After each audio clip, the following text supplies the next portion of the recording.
Amigos, hoje tem Flamengo e nada mais importa. O rubro-negro pode embalar de vez no Campeonato Brasileiro depois de golear a Chapecoense por 4-0 no retorno do mais querido após a pausa da Copa do Mundo. Jogo para Maracanã lotado, jogo domingo, a nação rubro-negra em peso pro Maraca porque vamos enfrentar o São Paulo. É um dos grandes clássicos do nosso futebol brasileiro e até mesmo em respeito ao adversário, o Flamengo pode fazer uma grande vitória por se tratar de um dos momentos mais delicados da história recente do tricolor paulista. Eu vou compartilhar a tela com vocês, porque aqui nós temos a provável escalação do Flamengo. Trazendo a notícia do GE, vamos para os 11 iniciais do Flamengo, se não houver nenhuma reviravolta até antes da partida. O Flamengo vai com o que tem de melhor, tá? É o Rossi no gol, o Emerson Royal, que tem jogado bem, ganha a vaga na lateral direita, Vitão, que entrou bem no jogo contra a Chapecoense, eu gostei muito dessa dupla com o Léo Pereira, segue no time, e como eu disse antes, o próprio Léo Pereira escalado.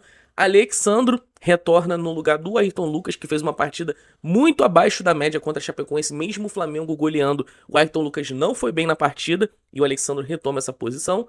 Eric Pulgar, Jorginho e Samuel Lino fazendo a meia. Nós vimos isso acontecendo na intertemporada em Portugal, vimos isso acontecer contra a Chapecoense e o Samuel Lino pode ter essa sequência jogando numa posição diferente. Enquanto o Thiago Almada não chega, enquanto a Arrascaeta segue se recuperando na parte física, o Flamengo vai improvisando do jeito que pode. E o Leonardo Jardim descobriu o Samuel Lino jogando como meia. E faz total sentido porque ele é o líder de assistências do Flamengo na temporada.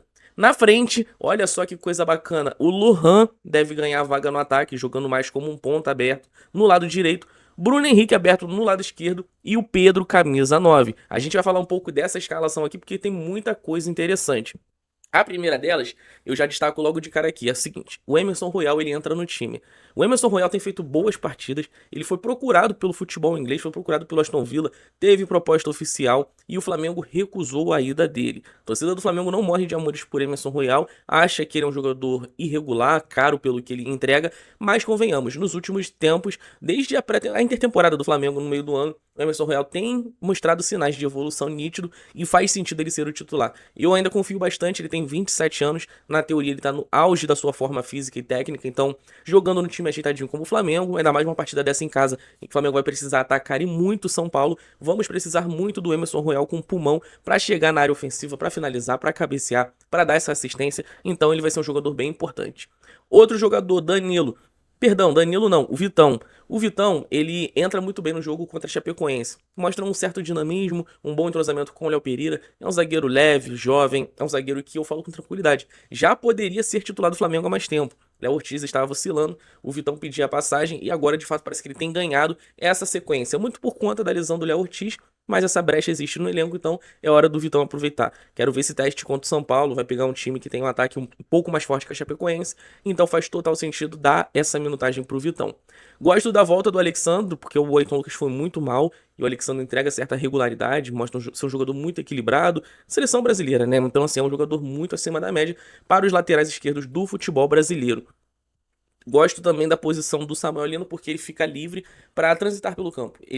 Geralmente ele jogava na ponta direita, mas com o Leonardo Jardim o Samuel Lino tem sido locomovido, né, para a posição de um camisa 10 e assim ele fica com mais liberdade para transitar no campo, podendo tabelar com o atacante, podendo fazer um jogo ali de tabelas com o Pedro, podendo servir o Bruno Henrique e até mesmo com liberdade para pisar na área e finalizar.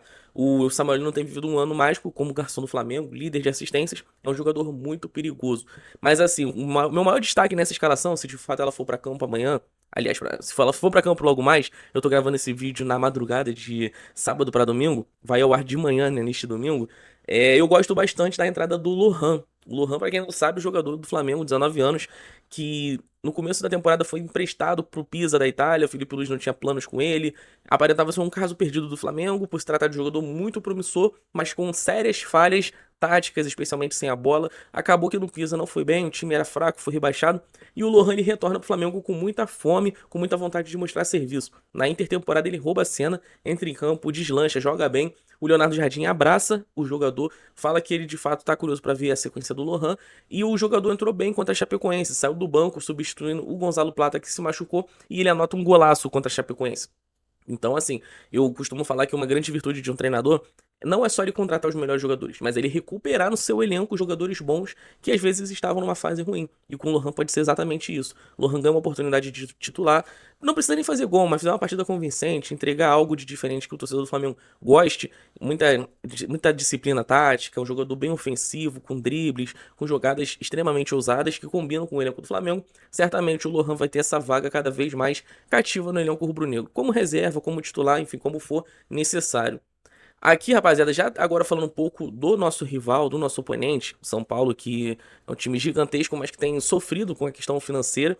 O São Paulo contratou alguns jogadores, mas eles não podem escalar ainda alguns deles por conta do transfer ban. O São Paulo está hoje impedido de reforçar o seu elenco por conta de algumas dívidas, né? Aqui a matéria da Tribuna de Jundiaí revela que o São Paulo não pagou uma quantia a Lazio por conta da compra do Marcos Antônio, que previa alguns pagamentos em torno de 1 milhão de euros, aproximadamente 6 milhões de reais. Curiosamente, o Marcos Antônio, que já foi procurado pelo Flamengo no começo da temporada, quem é que não se lembra do Flamengo por muito pouco não ter chegado a um acordo com o São Paulo, né, para a contratação do Marcos Antônio, acabou que não foi adiante, o São Paulo efetuou a compra dele em definitivo, ele ficou lá e hoje é um jogador que o São Paulo está devendo o antigo time dele, a Lazio, na Itália. Ainda na Tribuna de Jundiaí nós temos aqui a seguinte escalação do São Paulo. Time provável. Tricolor deve ir a campo com goleiro Rafael, Lucas Ramon na lateral direita, Arboleda, Osório e Wendel fazendo ali a primeira linha defensiva. Bobadilha, Marcos Antônio e Pablo Maia. Na frente, Luciano, Arthur e Caleri. É um time experiente, é um time cascudo. Vai lembrar você, torcedor rubro-negro, que tem boa memória, vai se lembrar que alguns destes jogadores foram campeões da Copa do Brasil contra o Flamengo lá em 2023. Então são jogadores que têm uma longevidade no clube. O Rafael, o Arboleda, o próprio Pablo Maia, o Luciano, o Caleri. Então, assim, são jogadores que estão acostumados com jogos grandes. São jogadores que sabem decidir partidas, são jogadores que complicam. O Luciano, por exemplo, ele costuma fazer alguns gols no Flamengo, por incrível que pareça. O Luciano é um jogador que sabe fazer gols no Flamengo. Isso daí é até uma curiosidade recente, né? Eu acho que o Luciano é um dos jogadores que mais fez gols no Flamengo. Então é um cara pra gente ficar sempre atento, porque é perigoso, independente da fase do São Paulo. O São Paulo é um clube perigoso, é um clube difícil de jogar. Aqui no futebol brasileiro, eu acho que ao lado do Fluminense são os dois times que mais complicam jogos pro Flamengo, tá? Especialmente quando é jogo no Morumbi, enfim, quando é alguma partida de mata-mata. Flamengo e São Paulo, Flamengo e Fluminense são sempre jogos bem difíceis. Eu acho que são os dois adversários que o Flamengo mais tem que suar nos últimos anos, mais ainda do que o Palmeiras, tá? Então, assim, não é um jogo que tem nada ganho. São Paulo tá numa zona intermediária da tabela. Então, assim, é um São Paulo em crise, é um São Paulo com problemas financeiros, mas é ainda o São Paulo Futebol Clube. O Flamengo vai ter que ralar muito para vencer o jogo de amanhã. Eu acho que o Flamengo tem um bom favoritismo, mas eu não acho que vai ser um jogo fácil, tá? Ao meu ver, hoje eu diria que estaria 70 a 30%, mas o São Paulo bem defensivo, é um time que gosta de complicar jogo e, repito, é um elenco acostumado com jogos grandes, independente da fase do clube.